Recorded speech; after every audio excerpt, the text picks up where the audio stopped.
All right, what is up? Welcome in YouTube Live. First time in a minute. And you can tell it's first time in a minute because I forgot to tweet the link out. So you guys are going to have to deal with me trying to hustle and tweet this sucker out as we get rolling here. My apologies that it's been a minute. Been getting a K-State podcast up off the ground. There's been a lot of K-State stuff happening with the basketball coaching search, et cetera, et cetera. I've got a bunch of excuses, but I'm here and I'm live with you tonight. So I hope that you guys are ready for our first live show in like a week and a half. All right, give me 1 second. Hopping on YouTube Live. Talk Venables and OU fanboys. What else are we talking about today? We're going to talk about a Mike Gundy realignment theory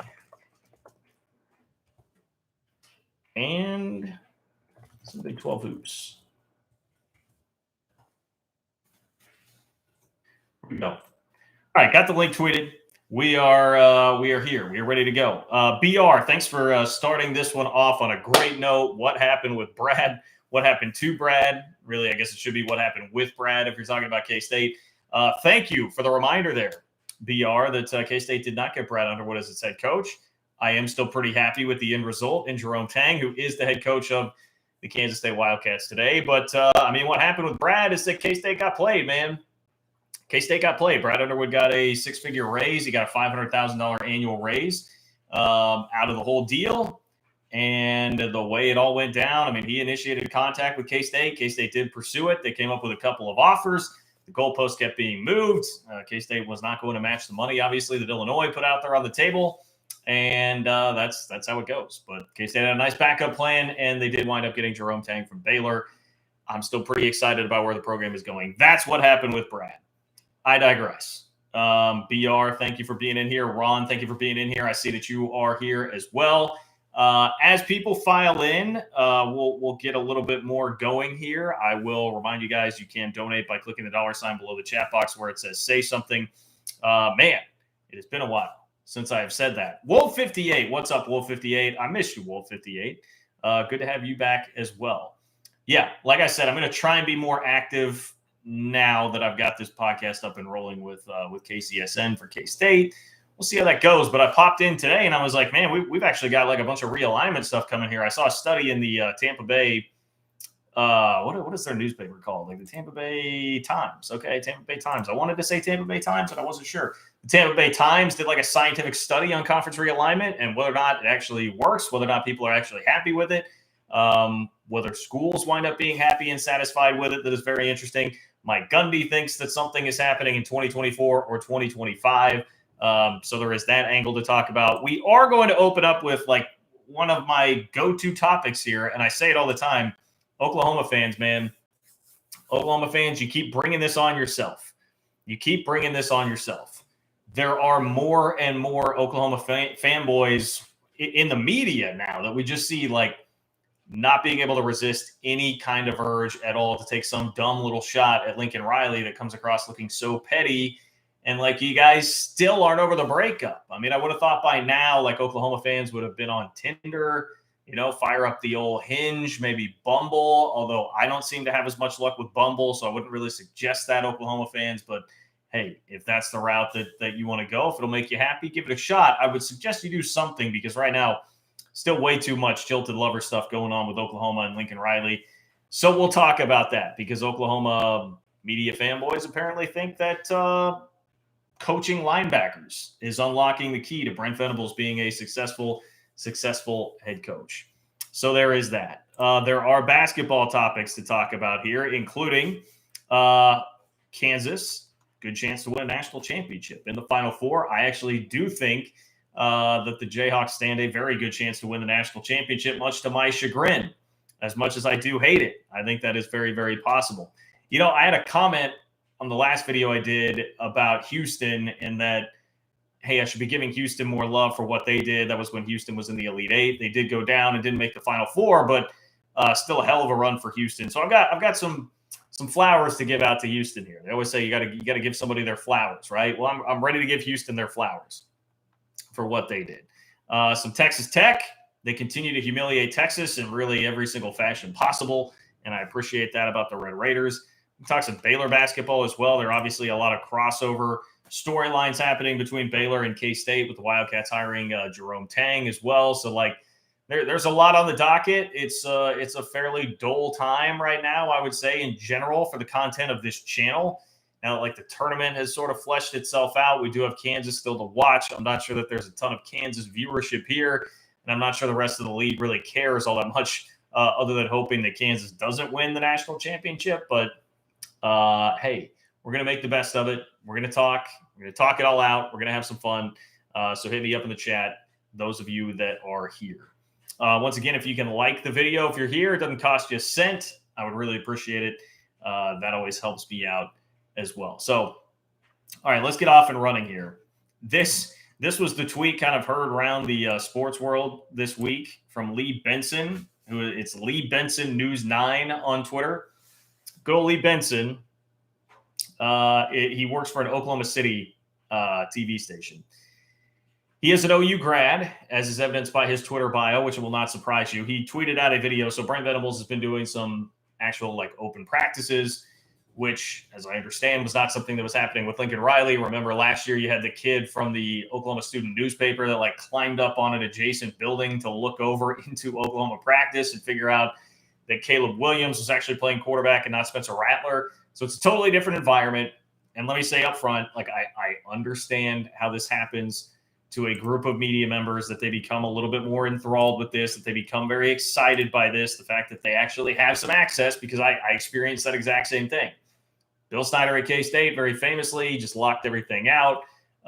There was not much going on in terms of media access most of the time. And then Chris Kleiman comes in, and it was very much different. We got a lot more access. It was just much more media friendly. It was somebody who was like willing to work with you. And does that affect the coverage of the team to an extent? Yes, it does. Like, we're all human. And when you have more access and you get more storylines, you can talk to more people, like you find more positive storylines out there, it's just natural that that is going to happen. So I get it. As a media member, it can be much easier than to puff up some of these fluffy storylines. But this, I'm sorry. It just comes across as the jilted lover thing once again from Oklahoma. So it says, with the video of Brent Venables, I'm watching him right now, like moving around, with the linebackers, pointing things out. It says, I'll have to check our archives, but I don't recall a video of the last head guy putting this kind of effort into personally teaching the linebackers. SMH, for shaking my head, for those of you out there that don't know that. Come on, dude. Like, there's so much wrong with this. I mean, first of all, just the tone of it. We know exactly what the tone is. The tone is meant to be a slight at Lincoln Riley. It's meant to tear down Lincoln Riley for not coaching the linebackers, which, like, look, Lincoln Riley's he's a quarterback guru. He's an offensive guy. Did anybody reasonably expect Lincoln Riley to be coaching the linebackers? I mean, this would be question number one. If Lincoln Riley devoted more time to coaching the linebackers and took that away from coaching the offense, for instance, does Oklahoma ever win more games? Like, is that what you wanted Lincoln Riley doing? Like, that's what you wanted Lincoln really utilizing his time doing? No, of course it's not. Of course it's not. That's a ridiculous notion. We're now to the point where it's just like, can you move on? I mean, here's another part of this. Like, we're into spring ball, spring practice is happening for the Sooners.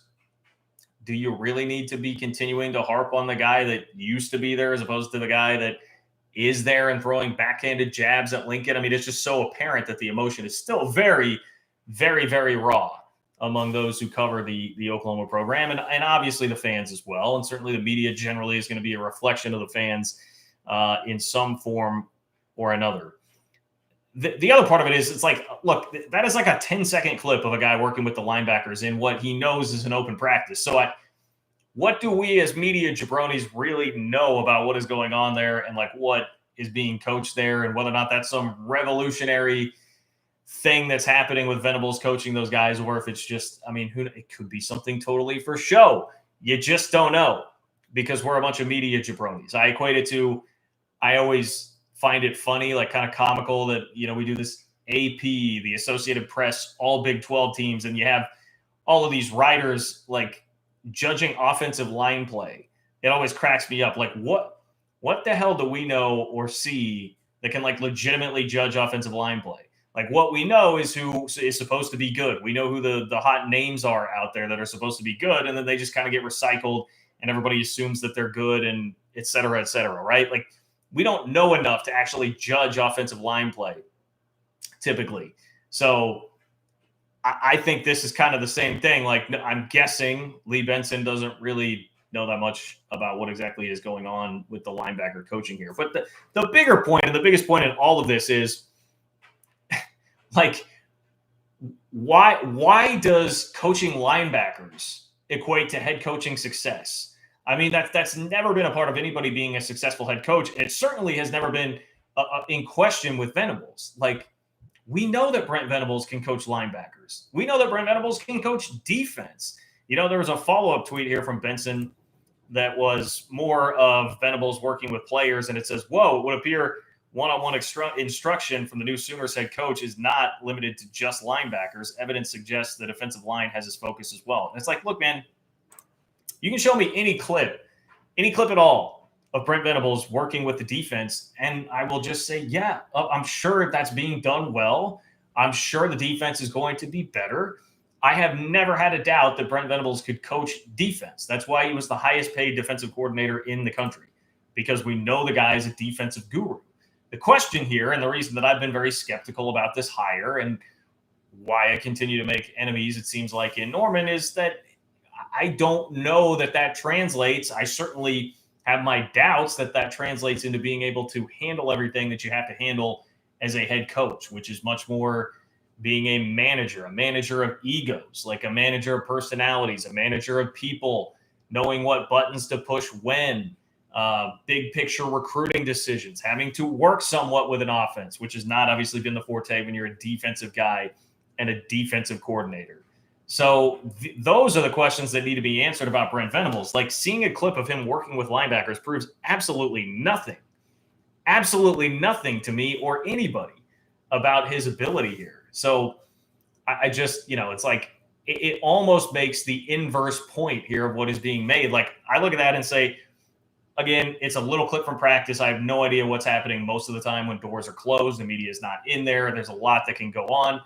But I would almost look at it and say, like, hey, man, is he spending too much time on the defense? Does Brent Venables need to be more hands-off with the defense now as a head coach? Because there are different things that you have to worry about. You can't be in there every single day working on all the little things. Like, if you become the big boss in an organization, you can't be worried about what you were when you first started on the ground floor of the job. Like, if you're the CEO of McDonald's, you can't be worried about flipping the burgers, because you have bigger fish to fry. You have other things to worry about.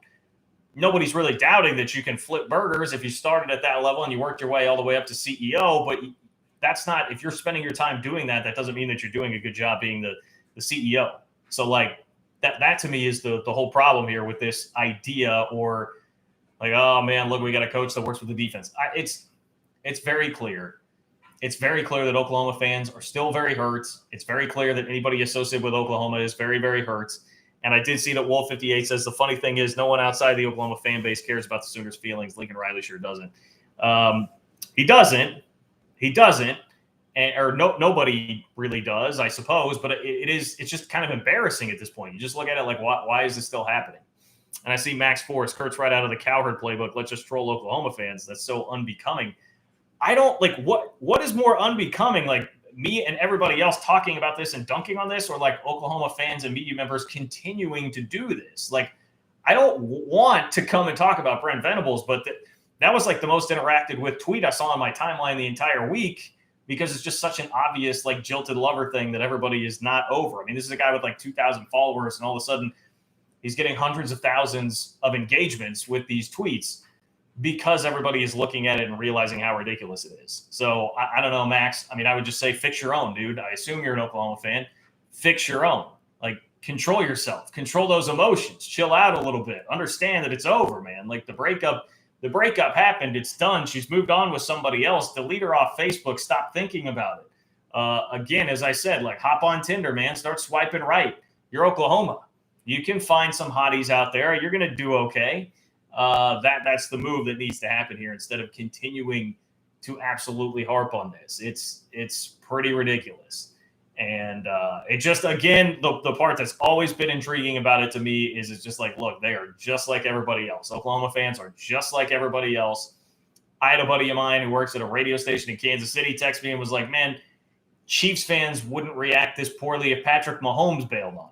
Now, that's probably an exaggeration, but you get the point. These are people with no dog in the fight, Max, that see this very much the same way that I do. So, and when that is what I see driving most of the conversation this week on Twitter, on the old timeline, that's what I figure is going to drive most of the conversation in Big 12 circles. Like it or not, Oklahoma's a big program.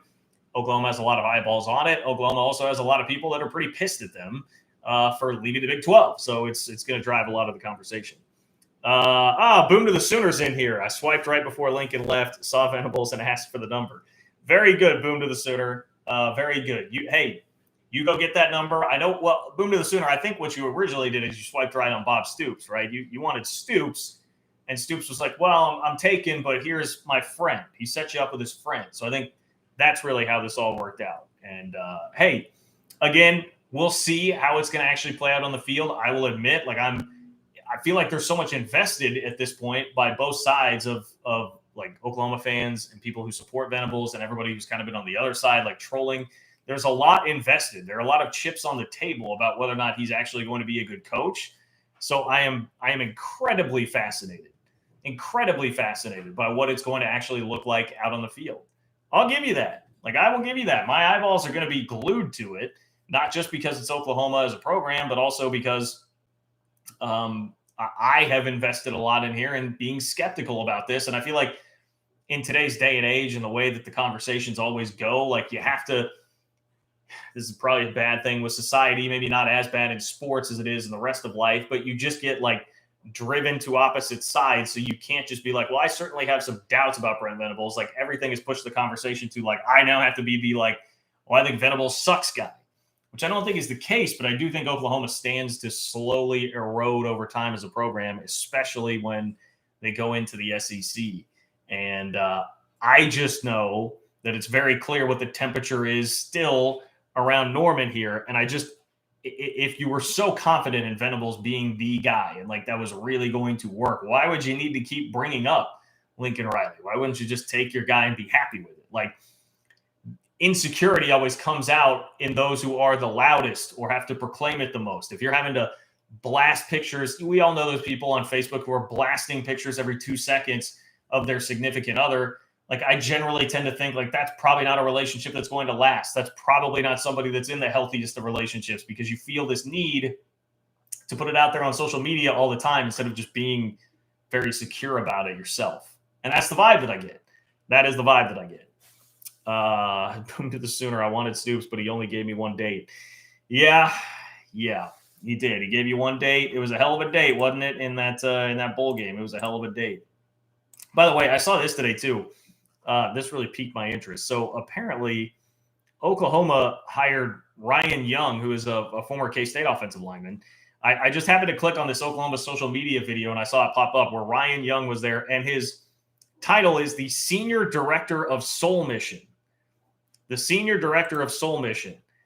I have no idea what that means. I don't mean to disparage whatever it is that Ryan Young is doing there, but the fact that there's a title like that exists within the Oklahoma football program does tell me that's a big money football program. And as a fan of a school that certainly does not have a senior director of whatever the hell it is that I just said, Senior Director of Soul Mission, this is where it's the big boys distance themselves from everybody else. If you have a staff big enough to have guys like that, titles like that on it, you have enough money to go around to do that, you're going to be in a pretty good spot relative to the rest of your peers. And that's definitely some of that SEC, looking down the road, some of that SEC money. And in all seriousness, when we start breaking off into the Big Two and everybody else, it's going to look a lot like that. It's going to look a lot like all these staffs with extra people that you can just throw money at, whereas the rest of the world, the other three, which is the other three leagues, it's the other three leagues, not the Big 12, but the Big 12, the Pac-12, and the ACC, you will not be able to do as much of that. And that's where you can create some distance, just being able to take so much money and throw it around to get guys that may be making just little differences here or there, but those little differences can definitely add up when you're talking about something as competitive as high-level college football. Boom to the Sooner. Are you as excited as I am about Ryan Young? Boom to the Sooner. I would love to know a little bit more about what Ryan Young's role is, what he's going to do, because I don't know much about this. I just know Ryan Young was a total stud offensive lineman at K-State back in the glory days, like Phil Snyder 1.0 glory days. Ryan Young, I believe, was on that 1998 team, which I will tell you is the best college football team to never win a national championship. So in that regard, I suppose I'm excited. I suppose that I am excited. All right, let's move on to a little bit of conference realignment here. And let me remind you, in between there is Boom to the Sooner threw in a donation. Appreciate that. Boom to the Sooner. You can donate like Boom to the Sooner did by clicking the $ below the chat box where it says say something. One, you get to control the conversation. I will see your question or comment. It will supersede everything else in the chat. And two, it supports what I'm doing. I'm bringing you Big 12 content here on the YouTube channel. Mike Gundy had this to say. He was on with Danny Cannell, and he thinks a 30-team Super League is in the future for college football. Let me get you the exact quote here. He says, quote, I think there could potentially be a cutoff where football tries to branch off and take the top 30 teams in the country. That's somebody's opinion, and that somebody would be television, because they're funding everybody's athletic department through TV money. So if you get to that point and you want to make that cut to the top 30, I personally don't think that's good for college football, but I don't make those decisions. Well, look, Mike Gundy obviously is not going to think that that's good for college football, because if this is something that happens, if it is something that happens and we go to this 30-team super conference, is Oklahoma State in that? I mean, I don't know. If we're talking about, like, is Oklahoma State one of the 30 best football programs in the country? I would say yes. I would say absolutely yes, actually. But are they going to make the cut if a super conference is where things are going? I mean, I definitely would have my doubts on that, because unfortunately it doesn't take into account just what you are as a program. I think, like, if that were to happen, another really interesting case here is Baylor. Like, what happens with Baylor? There was just a list that came out yesterday that listed Baylor as the best, and this should shock nobody, but the best athletic department in college athletics for the past year, with the basketball team #1 seed coming off of a national championship, the football team winning 11 games, winning a Big 12 championship. A lot going on in the Baylor athletic department, but would they? I mean, are they a big enough deal at this point? Even now, as hot as that athletic department is right at this second, are they a big enough deal to make the cut if things did go to some 30-team super conference? Like, frankly, I mean, I just don't know. Like, I don't know right now. I don't know where Baylor would sit, because so many other factors go into it. Gundy's always interesting, because sometimes when he was asked about these types of things, when they were going on within the last year, he would just say, like, just brush it off. Like, I don't really know, wouldn't have much of an opinion. Then sometimes he does come out with an opinion like this. This to me comes across as sort of a self-defeating opinion, like almost trying to get out in front of it. Like, hey, this may be something that's going to happen. It's going to be terrible because we'll be left out. But it is hard to disagree that it feels like that is the way that we're headed. He's talking about it happening in 24, 25, like basically when Oklahoma and Texas would be making this move. I mean, in realignment, as we've all learned, I will take nothing for granted. I'm not going to sit here and say that won't happen. It does feel to me like it's steadied enough right now that I don't feel like there's a huge threat of us getting to that level. Like, that feels like a couple jumps ahead to get to the 30-team super conference. I don't think that would happen by 2024, 25. But if we do have another move or two, then, like, we can continue to start to shift that way. And that's the scary part, is, like, how long are we actually talking about here that our schools, most of us being fans of schools of the irate eight, how long are we going to be sitting here talking about having at least a halfway legitimate seat at the table? Because if it does go to 30-team super conference and then everybody else is left out, that's even a different deal than sitting here looking at the money for the Big Ten and the SEC and being like, well, it's going to be the Big Two and the Little Three. That's even a totally different deal. If we get to one 30-team super conference and then everybody else is left out, that has a different kind of feeling than what the reality basically is right now. Boom to the Sooner, another donation. Appreciate it. Boom to the Sooner says, would you like an invitation to come to Norman for the Baker Mayfield statue unveiling? You know what? I don't have a problem with Baker Mayfield. In fact, I kind of like Baker Mayfield. I thought the flag plant in Columbus was a boss move, and I've always liked him because of that. There was also the midfield incident at Kansas, right, where he was jaw-jacking. I mean, I like a guy with some swagger. So I am a Baker Mayfield fan. I was actually, you'll hate this comparison, but I was a Johnny Manziel fan as well. when he was in college, and I feel like that's a guy that's very similar in attitude and skill level at the college level anyway. Baker in the NFL, I'm not as crazy about just as a quarterback, but as a college football player, man, I really like the dude. I didn't hate Baker Mayfield at all. So I wouldn't mind. And I see that Boom to the Sooner says Baker's his favorite Oklahoma player. It's a great favorite Oklahoma player to have. I think if I were an Oklahoma fan, I'd be hard pressed to find an OU player that I like more than that. So listen, I hope Mike Gundy is a little bit off. I hope that this is just sort of a self-deprecating comment, trying to get out in front of it, maybe trying to start to lay some groundwork, prep fans like, oh, this could be coming again.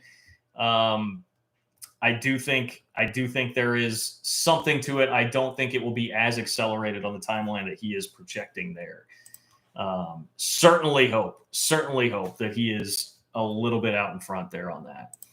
Speaking of that, on the conference realignment front, this is one I had to kind of chuckle at because it seems very obvious to most of us that this would be the actual answer to the question, like, does conference realignment actually pay off for these schools that have done it? Like, is it generally a good thing for the sport? I mean, basically the answers that we're getting here from the Tampa Bay Times are like, no, no, it is not. They write this it's by Matt Baker, to give him some credit here. They write this from the perspective of like, well, you have USF, South Florida, Florida State, other schools that they cover looking ahead to conference realignment. So they went and talked to a professor. It is Georgia State University professor Stephanie Herbst Luck. She wrote a dissertation about conference realignment, looking at 2012 to 2015, that round of conference realignment, and to see whether or not programs made more money, fielded better teams, or got any educational bumps by changing leagues. And the outcome was, quote, there was no improvement. There was no improvement. No jump in revenue, no drop in expenses or debt, no boost in football performance, no increase in general applications or quality applications, no spike in graduation rates or retention rates. The professor said, honestly, I was shocked. Now they go on to point out it's like Nebraska, Missouri, schools that are used as an example here. So this is obviously very Big 12 centric.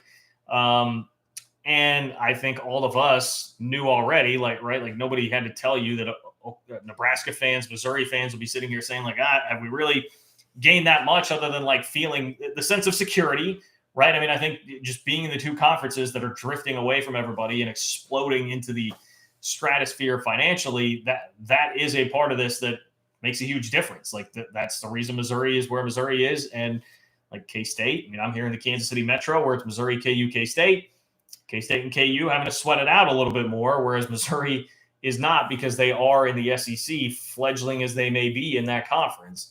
But that's really the only discernible advantage there. Missouri has lost regional rivalries. Missouri is getting pounded in football. The basketball program is floundering around in what's becoming a stronger and stronger basketball conference in the SEC.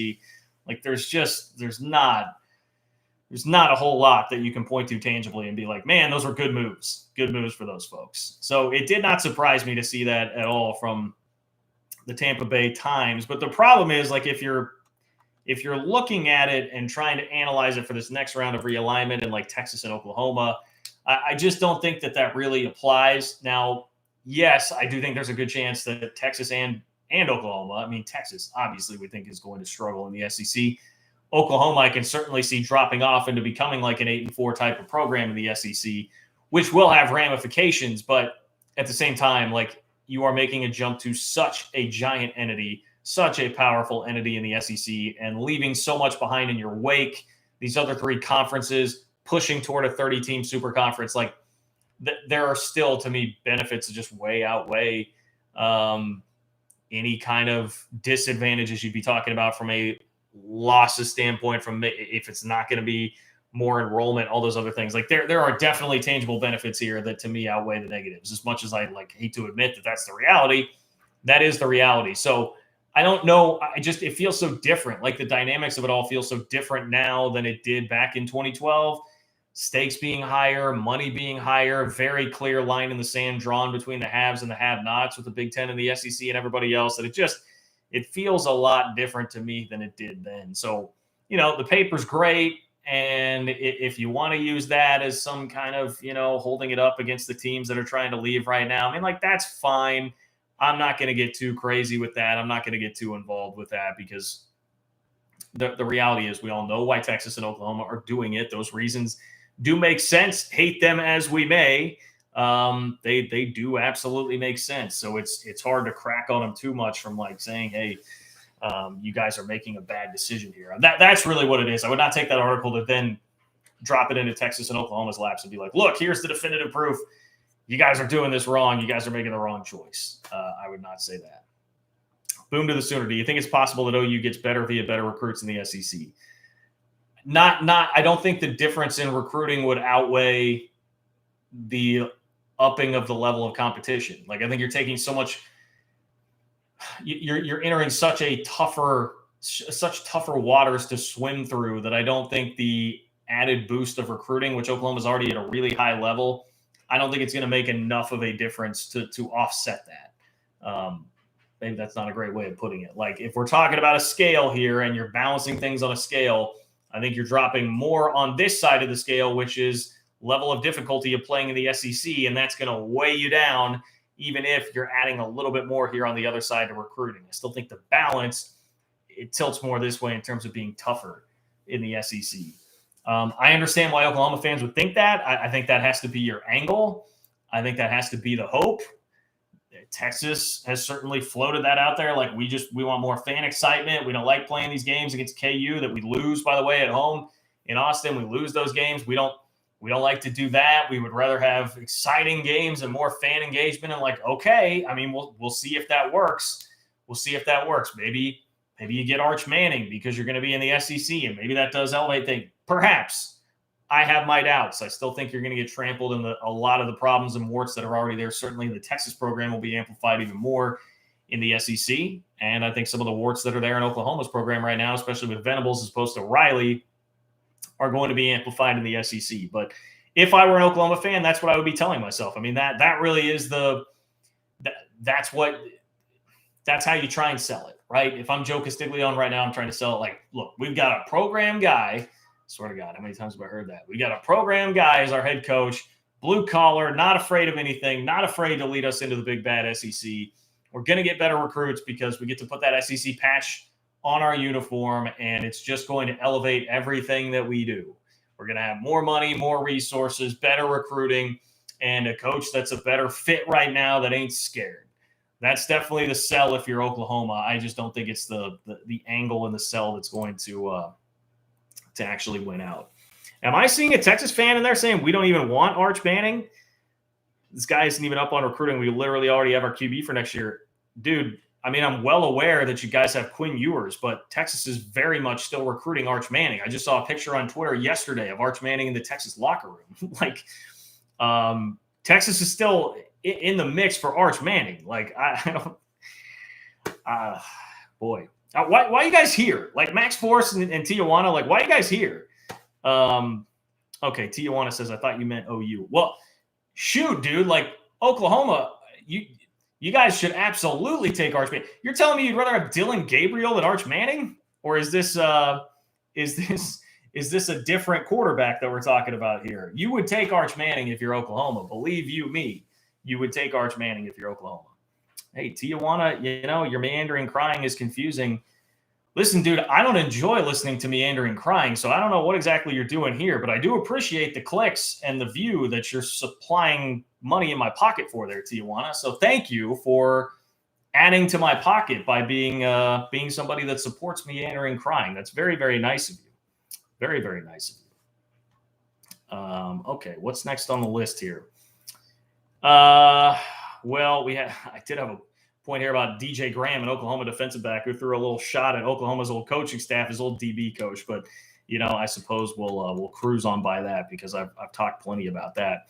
The NCAA tournament, I know that last time that I was on here, we did talk some NCAA tournament before Texas Tech was about to play Duke. Unfortunately, like, Tech bows out to Duke, which is very annoying. It seemed like Tech had them beat, if not for Duke shooting like 75% in the second half, and we wouldn't have to be dealing with all this Coach K attention continuing on into the Final Four. Kansas is into the Final Four, much to my chagrin. The Jayhawks are there, and I think have a very good chance to win the national championship. Iowa State was a hell of a story, making the Sweet 16, but they wind up getting bounced there. I think the Big 12 in general had a pretty good showing, especially when you take into account what Houston did. That's probably the big picture storyline here with the struggles that we saw from leagues like the Big 10 and what we saw happen, Big 10 and the SEC really, and what we saw happen with the Big 12. Now a team breaking through and getting to the Final Four. I know it's probably not fair to say Kansas is breaking through and getting to the Final Four, but this was not a quintessential Kansas team. So I'm really going to just say getting to the Final Four for Kansas still matters and helps validate the league. I think the league had a decent enough showing, especially now you look at like Baylor hit the buzzsaw that was North Carolina, which was just a ridiculously tough draw in the 8-9 game there. You feel bad. I mean, Kansas, for instance, gets to take on an injured Creighton team, and North Carolina gets thrown into the 8-9 game, and Baylor has to take them on. I mean, I'm not trying to sit here and make excuses for Baylor, but that certainly was a very rough draw. In general, I think the league showed itself very well. And Houston, I mentioned somebody, a Houston fan, called me out for not giving them enough flowers for what they've done. I mean, Houston's going to be a wonderful addition to the conference in basketball because there is no slowing down for this program right now. Like, Houston was missing arguably their two best players. And I remember hearing Gary Parrish, who covers college basketball nationally. I remember hearing Gary Parrish talk about, like, before the tournament, he was like, I think they're overseeded. I don't understand like how their computer numbers and KenPom numbers can be this high without their two best players. It doesn't make sense. And then the other day I heard him say, like, look, I was wrong. They actually figured it out. And you know why they figured it out? Because Kelvin Sampson is a freaking G. Speaking of Oklahoma fans, you should love that take, right? I mean, that's a guy that once upon a time did some great things at Oklahoma. Tremendous, tremendous coach. Somebody that I certainly advocated for and wanted for a long time at K-State. I always thought, like, hey, that's a guy you could go pick back up. His NCAA violations at the time in Indiana, very small and minor and kind of ridiculous by comparison now when we look at it. Basically just some extra contact, like extra calling guys.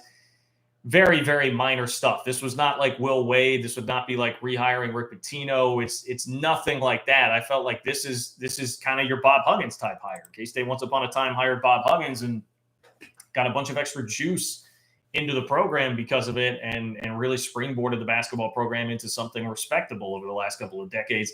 Thought you could have done the same thing again with Kelvin Sampson, but now, man, I don't think he's going anywhere.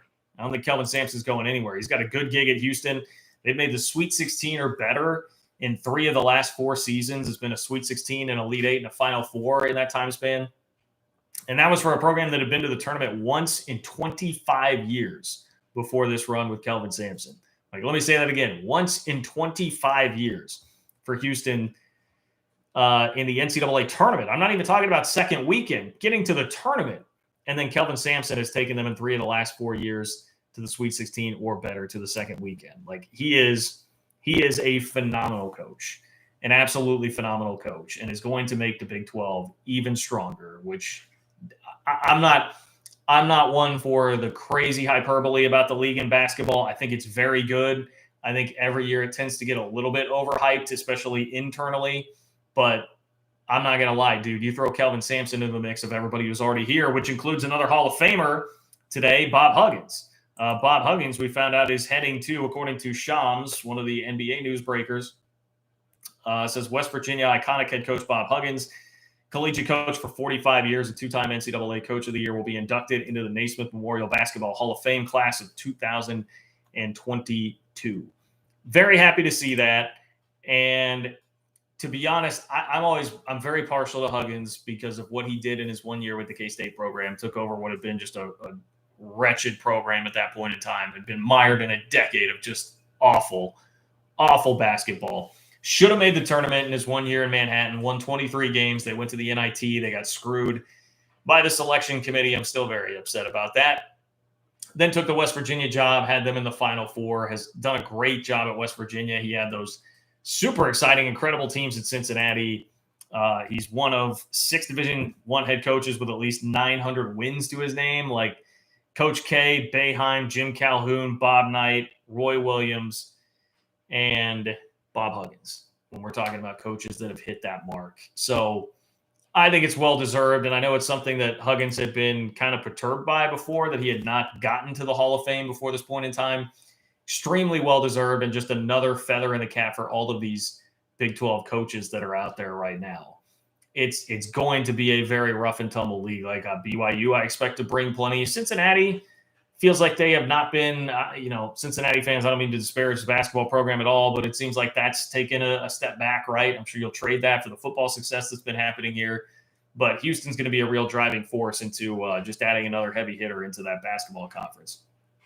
And frankly, I mean, if we're talking about best coaches in the country, much as I hate to admit it, like Bill Self is right up there in the discussion, I think, right now for best 2-3 coaches in the country. And you've got a couple of them in the Final Four. Jay Wright and Bill Self, I think, would be very much in that conversation right now. And I'll say it, dude. I mean, I think Kansas has a great shot to win the national championship.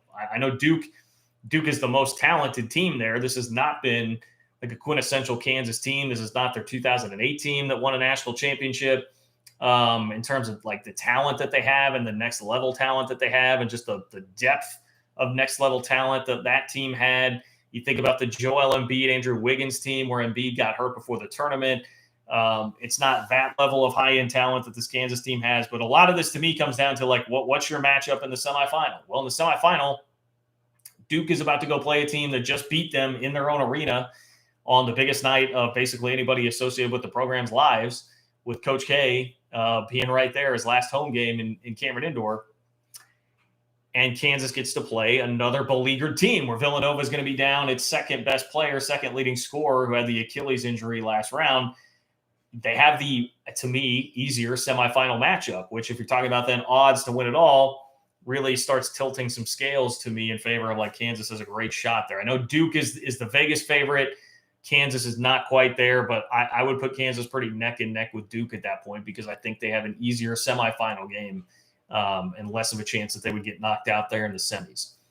I mean, side note, as much as I hate the Duke storyline, I hate hearing about Coach K, it will be crazy to see a Duke-Carolina game in a national semifinal in the Final Four. See if we can wrap up with a couple things here.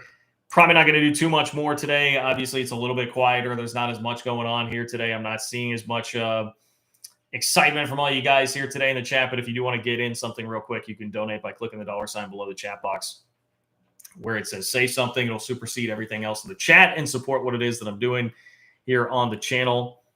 Let's see what's been going on here. Come on, John. It's Kansas. They're far from being the plucky underdog. Yeah, I know they're far from being the plucky underdog, but this year's Kansas team is not – this is not like a national championship caliber team. The thing that sucks about it for me as a K-State fan, like watching it, is if it were not for Remy Martin, this Kansas team, I think, would have been out in the round of 32. I think it would have been maybe not to the extent of how badly they got beat by USC last year, but I think they would have been out very early in the tournament. But Remy Martin, who was, Pac-12 player of the year that they could just kind of stash on the roster and was terrible for most of the season, has really turned it on here late. The non-Remy Martin Kansas really is like a round of 32 caliber kind of team. And now the Remy Martin leading the way Kansas with a decent draw to help them out in the tournament is a Final Four team. Boom to the Sooner. You're doing a good job. Keep up the good work. Thank you for the donation, Boom to the Sooner. Thank you for keeping things rolling here tonight. Very much appreciate that. Browns and beers. Here's an interesting question. Transfer portal thoughts. Need some restrictions on it. I heard my guy Carrington Harrison talking about this earlier today on 610 Sports in Kansas City. One of my favorite radio hosts to listen to out there. And he had me on just for a quick hit today to talk about Nigel Pack leaving K-State. K-State did lose its best player into the transfer portal today. A guy who was first team All Big 12, 17 points per game last year. And there will be, this is actually a nice segue, there are going to be some Big 12 suitors there. Right now, I'm actually hearing Illinois may be the most likely landing spot for him, which would be very interesting after K-State got kind of used and abused by Brad Underwood. Now he's going to go take your best player. There will be some thoughts and feelings aired out if that is something that is going to happen. But I digress. Look, the transfer portal, we have 1,000 kids in the portal right now.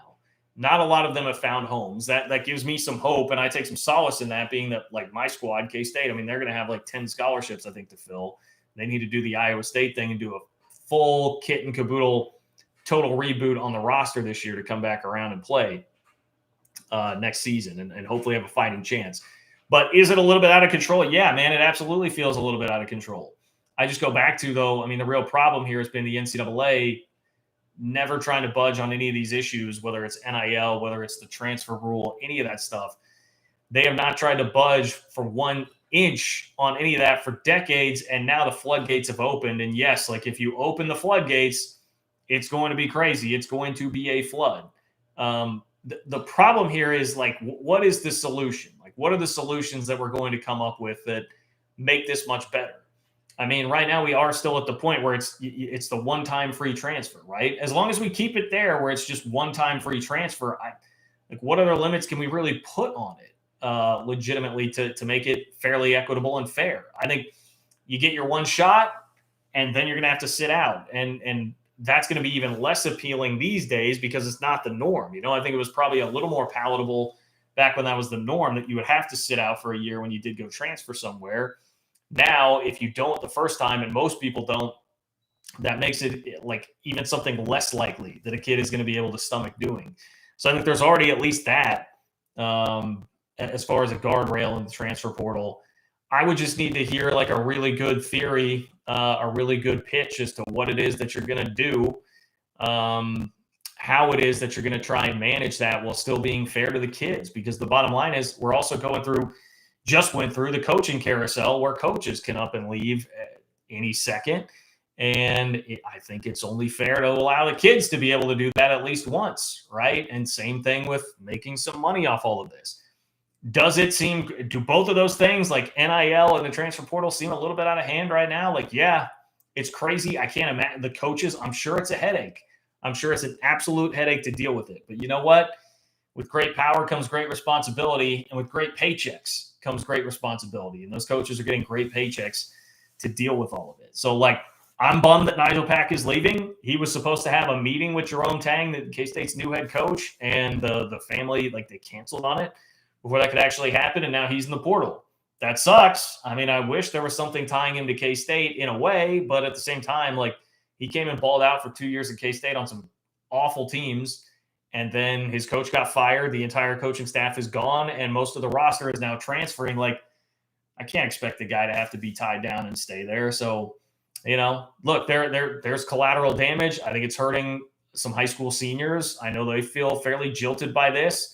Completely get it. Completely understand why they would feel jilted by this. Completely understand that there are consequences that are not perfect. But I think this is a course correction for being too far the other way. So my hope would be that it will start to balance out, that maybe the hard lessons that are learned by some of these kids that enter the portal and don't actually wind up with a scholarship, don't actually wind up where they want to be, will start to course correct some of that, and there will be a little bit less of it going on. But to be honest with you, I don't have a great solution right now. I don't have a great solution right now to it. But I do appreciate the question there. Cyclone Steve, what up, Cyclone Steve? I see you popping in asking, what did I miss? Well, you missed a lot of me arguing back and forth with Oklahoma fanboy here in the chat. We had an Oklahoma media fanboy who was taking more shots at Lincoln Riley. They just can't put that down. We talked a little Big 12 hoops. Gave your Cyclones a shout out for the turnaround.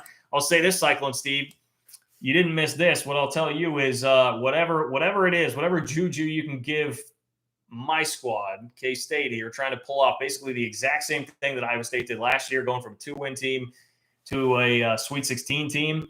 I would settle for just an NCAA tournament next year. Whatever it is that I can summon from the turnaround that Iowa State put together last year, I will take that. All that energy, if you could send that my way, that would be great. That's what I got for you, Cyclone Steve. But Steve, this will be up. I will go through and give you the timestamps on this for what we did talk about after the fact, so that you can find it much more easily, more accessible on YouTube. Let's see. If you are watching this and it's not live, it's John-Kurtz-4 on Venmo. If you do want to make a donation and support the channel, you can do so there. I legitimately am going to try on Sunday and pop in and still do another live show here too, to kind of get back on a better schedule, because I know, like I said, the last couple of weeks have been a little more scarce. So hold with me, and we will we will continue to make it happen. We'll continue to make it happen. Has anyone told you that you look like Canelo? No, nobody's told me that I look like Canelo. Is that a fighter? I don't really know anything at all about like UFC or any of that, like the fight game. I feel like I recognize that from hearing somebody talk about a fighter. Not really my jam, but I'll look it up. I'll look it up as soon as I pop off here. Spread the word. Tell your friends about the channel. Follow me on Twitter at JLKurtz. Donate on Venmo, John-Kurtz-4, if you feel so inclined to support the channel. Have a great rest of the week, and I will talk to you guys soon.